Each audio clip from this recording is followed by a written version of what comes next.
The Carolina Panthers make fifth-year option decisions on 2 players on the team. The Bank of America Stadium be changed to a whole new name in the near future. And our roster has been playing musical chairs with jersey numbers, so we have to talk about the updates. We have all that and more in this edition of Panthers News Today, and we're starting right now.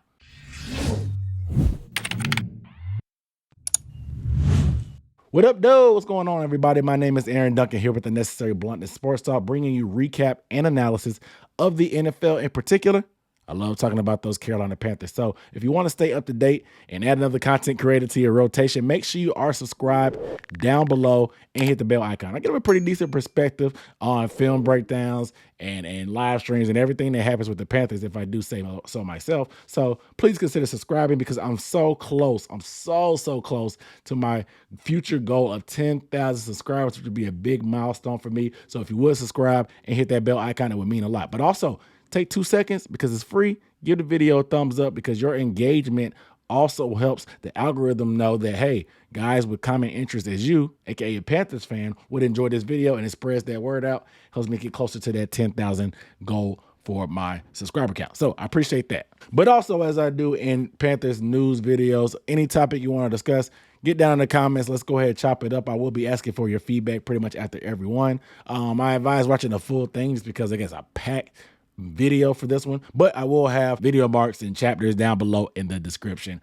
for your viewing pleasure. Let's first talk about fifth-year options. Now, the way it works is that the new collective bargaining agreement, teams must make a decision on their rookies going into their 4th year if they want to exercise the 5th-year option. Now, rookie deals are 4 years in length, but after that 3rd year, they can decide, hey, do we want to add that 5th year just to bring them in and give a little bit of a longer look, or are we kind of cutting ties? This is one of the biggest signs amongst the draft of if you had a draft bust or if you had a guy that you want to see here for the long term. Only first-round picks are eligible for these 5th-year option decisions. So Derrick Brown was the first guy, and the Panthers decided to exercise the 5th-year option on Derrick Brown. Of course, in years past, many fans chalked Derrick Brown up to being a draft bust, but in all honesty, Derrick Brown was on the same trajectory as most defensive tackles outside of Ndamukong Suh and Aaron Donald. Most defensive tackles, it takes them 3 years to really break out, and that's exactly what happened with Derrick Brown last year. Pro Football Focus had Derrick Brown rated as the number 8 overall interior defensive lineman last year in the whole NFL. That's crazy. And a big jump for a guy that many guys were ready to cut bait and wish we had picked up Isaiah Simmons during the draft for. Shout out to Clemson fans. But anyway, Derrick Brown will be exercised on his 5th-year option. Now, what happens with him in the long term, that is to be determined, but the Panthers do have rights to him for another 2 years as he goes into his 4th year as a pro. Now, I would like to see Derrick Brown repeat the performance of last year, maybe add a little bit more juice from a pass rush perspective, even though he does get pressures and pushes the pocket at times and helps out. I want to see a little bit more there, but if you can replicate what he's done, there's no reason why the Panthers shouldn't be more willing and able to give him a long-term contract, because it's clear the Panthers want him a part of the future, because we heard reports that the Bears wanted either Brian Burns, DJ Moore, or Derrick Brown as part of that deal for the first number 1 overall draft pick. And you see the 2 guys that we held on to. That says a lot about their place in this team and the future. But another pick that we had to make a 5th-year option decision on this team, C.J. Henderson. We did not draft C.J. Henderson ourselves. We traded for him from the Jacksonville Jaguars, who he was a 1st-round pick for. Now, at the time, to me, it seemed like a great value deal, the gamble on upside. He was playing under that Urban Meyer regime, and he was a top 10 pick. And we gave up a 3rd-round pick and tight end Dan Arnold for a corner with that type of upside. I didn't think it was a bad idea at the time because we definitely needed cornerback help with J.C. Horn getting injured, obviously, in that Texans game early in the year. So we were kind of down bad a little bit. We ended up getting Stephon Gilmore down the line. Not extending him was a whole nother thing, but it is what it is. Regardless, you could probably say that trade was a bust because it was a high risk, high reward type of thing, but sometimes things flame out, and that's seen what happened with C.J. Henderson. We brought him in because Evan Cooper, the background he had with him, we thought we'd be able to get the most out of him. But now that Evan Cooper is gone and Matt Rule is gone, this is a new regime. Maybe Ejiro Evero can help get the most out of him since his specialty is the secondary. But C.J. Henderson will be counting on to be our cornerback 3 this year. If he can make a step and be productive, maybe they're interested in bringing him around long term on a backup deal or as a depth piece. But from now, for what he's shown, it's definitely not worth paying him that $11 million on the fifth-year option. So I do not blame the Panthers at all. We've talked about this decision and how it was coming and how I would humbly pass on him in prior. And that's exactly what the Panthers did this time. You guys let me know down below in the comments how you feel about the decisions that they made on these fifth-year options. Do you think there's still some meat on the bones for CJ, or are you pretty much writing him off and it's a wrap? Let me know how you feel down below. Moving on, so now that the draft is over, I talked about my evaluations and grades for the Panthers on that front. If you missed that, I'll link it up in the description. But that's not the only thing they did. They also agreed to contracts with 13 undrafted free agents. Now, with rookie camp coming up on the 12th and the 13th, it'll be a 2-day tryout for the rookies we drafted and the rookies that we invited and brought in with these undrafted free agent deals, the chance to wow the coaching staff, get within the system, work with the coaches, and see if they're worth getting an invite to another mini camp and throughout the offseason to see if they can keep making it underneath that 90-man roster until we get to camp. That is the ultimate goal for undrafted free agent guys. Rarely do these guys break through, and it's always an uphill battle, but we have guys like Sam Franklin on our team, who's a special teams ace for us, who is an undrafted free agent. Marquand McCall, just last year, a defensive tackle, nose tackle, came in and made splash plays that he could not be denied, ended up making the roster, and now he'll be in the rotation for nose tackle as we transition to a 3-4. And our own fan favorite, Frankie Louvu, was an undrafted free agent as well. Not by the Panthers, but from the Jets. And we see he's become a stalwart in this defense for us. So sometimes you can find some gems, even though the numbers aren't necessarily in your favor. But I do have 3 guys I'm going to be paying attention to that I want to name and point out for you guys. The first one is Cam Peoples, the running back out of Appalachian State. Now, I'm not just paying attention to him because he's a local product. Cam Peoples is 6'2", 220 pounds with a little bit more of a bruising run style. That's something that we don't currently have on the roster right now. And we may be on the hunt for a short yardage back at some point because Miles Sanders can probably do it. He'll probably get the first look at it. However, there were at times at last year with the Eagles where they did the quarterback sneak where everybody would get behind Jalen Hurts and just push him like a rugby scrum. So they took some short yardage duties off of Miles Sanders. And without having Jalen Hurts on our team, granted, we have the complete opposite. Bryce Young, a small guy, we're not going to run him on quarterback sneaks. I guarantee you that. It will be rare, if any at all. So we'll need somebody short yards. Cam Peoples has a little bit different element with that size. He could be a bruiser. That's why I'm interested in paying attention to him and seeing how far he goes through the ranks there. Number 2 is Rajon Wright, a cornerback out of Oregon State. Now, Rajon Wright was first team All Pac-12 and pretty well decorated. This guy is tall and has good length. NFL.com actually had him rated as a 5th or 6th round talent projection. So for him to go undrafted and the Panthers to get the rights to him, that's a big move with a guy that has upside and you didn't even have to use a draft pick on.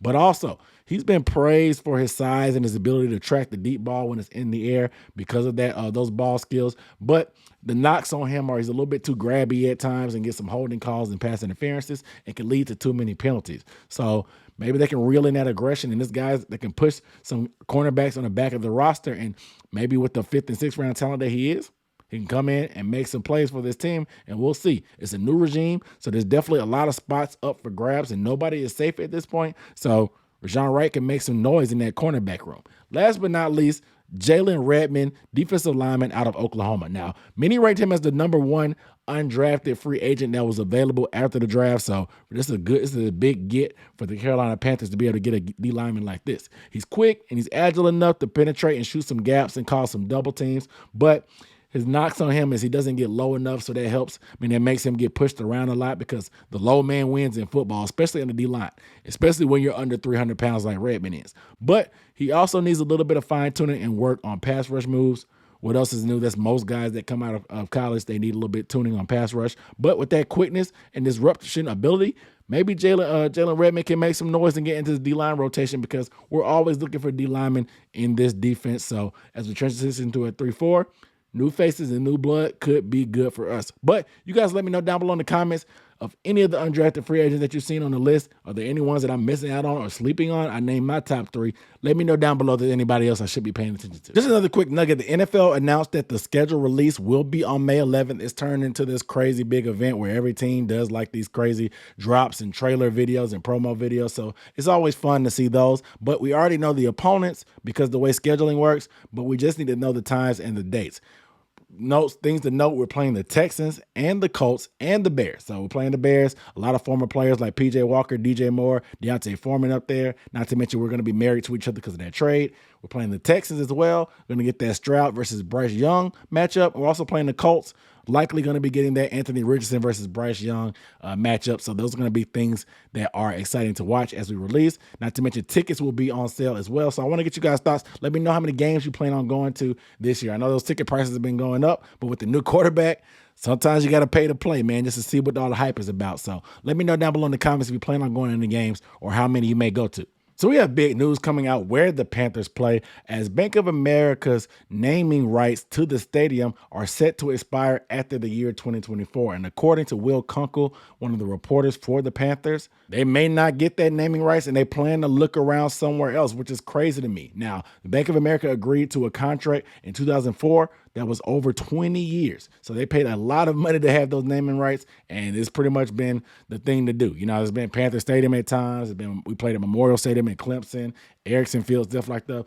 The name has changed a few times before, but the whole mantra of protecting the bank was such a big thing last year, and calling it the bank just seems so much cool and has a good ring to it. The potential of it changing seems pretty crazy. Now, stuff like this happens all the time because it is what it is. I mean, we saw the Saints with the Mercedes-Benz Superdome change to the Caesars Sportsbook, Caesars Hotel stadium now. So it's a little bit of growing pains, and it just happens with time, but it is what it is. But I'm curious to know, what do you guys think would be the next sponsor, and what should they name it? Will it be Bojangles Stadium coming up? Will it be Bow Time all the time, or call it the Bow Box or something like that? The stadium there, is that the new nickname for it? Will it have Truist? Now, Truist moved their headquarters from Atlanta to Charlotte.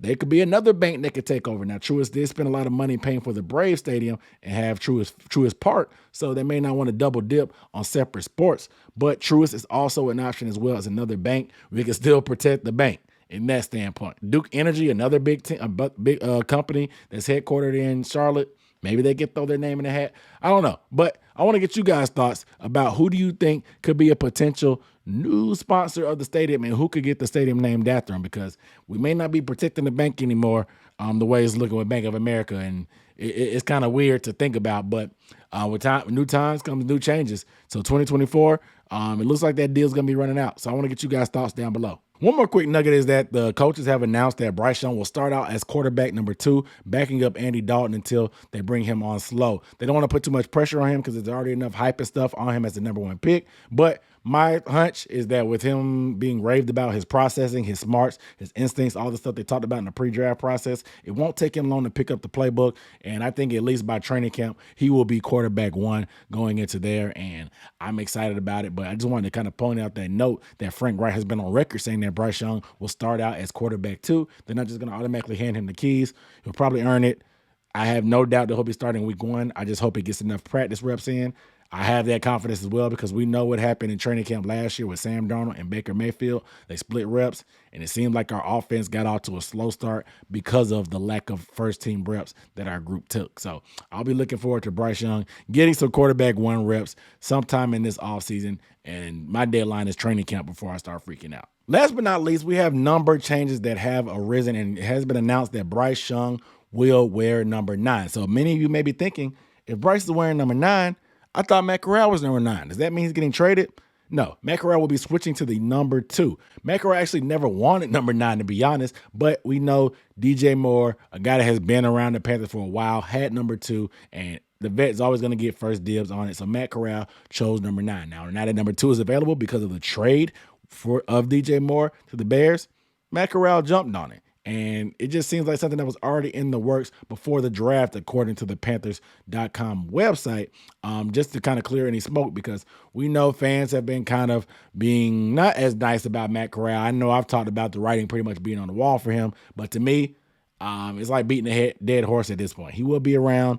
I don't see if he didn't get traded via the draft, maybe he'll get traded in preseason if he plays good. But for now, it seems like he's going to be around. And we've seen that quarterback depth is needed if you look at the San Francisco 49ers. So being able to keep Matt around for now, along with Jacob Eason and Andy Dalton to back up Bryce Young, I think it's fine. It breeds more competition. It takes a little bit more slack on having these guys having to throw way too much. And Matt Corral's here. We have the rights to him for another 3 seasons. You might as well get him in this system. And we do some RPO things that he's used to and what he excelled at in college. So he may end up shocking some people in camp. So Matt Corral will be around, but he's number 2. Bryce Young is number 9. Some other rookies' numbers is Mingo. Jonathan Mingo, he's going to be number 15. Obviously, that means that Laviska Shenault changed numbers. He's going to be number 5 now because 15 was taken. And Zavala, the guard, he's going to be number 64. Robinson will be stepping into that number 22 jersey, replacing Christian McCaffrey. I had to figure out what to do with all my 22 jerseys in the closet. Maybe I'll throw some duct tape over the nameplate. Who knows? And also Johnson, the edge we drafted, DJ Johnson, will be number 52. You guys let me know down below in the comments. Do you plan on pre-ordering you a Bryce jersey? I already pre-ordered me one. So I'm just waiting on it to get here. Now that they settled on the number, I'm going to be counting down the days and staring at my mailbox, waiting for the postal service to bring me my jersey because I'm excited about this Bryce Young jersey. So let me know down below in the comments if you plan on getting a Bryce Young number 9 jersey. But that's pretty much it, guys. Like I said, we talked a lot about a lot of different topics in this video. So guys, let me know how you feel about anything down below in the comments. Go ahead and chop it up. Make sure you guys are subscribed. I appreciate you guys watching. I'll see you next time. Peace.